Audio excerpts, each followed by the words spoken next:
বিশ্বকাপ ফুটবল খেলা নিয়ে কথা কাটাকাটির জেরে কুমিল্লায় এক ব্রাজিল সমর্থক নিহত হয়েছেন।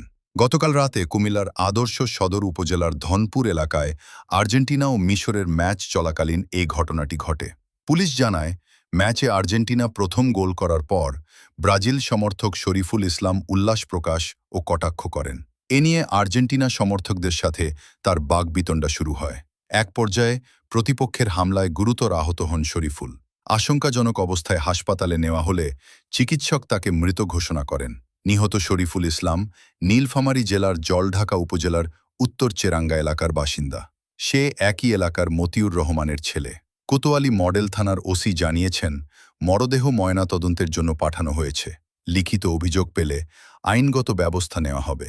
ঘটনার সাথে জড়িতদের শনাক্তে কাজ করছে পুলিশ।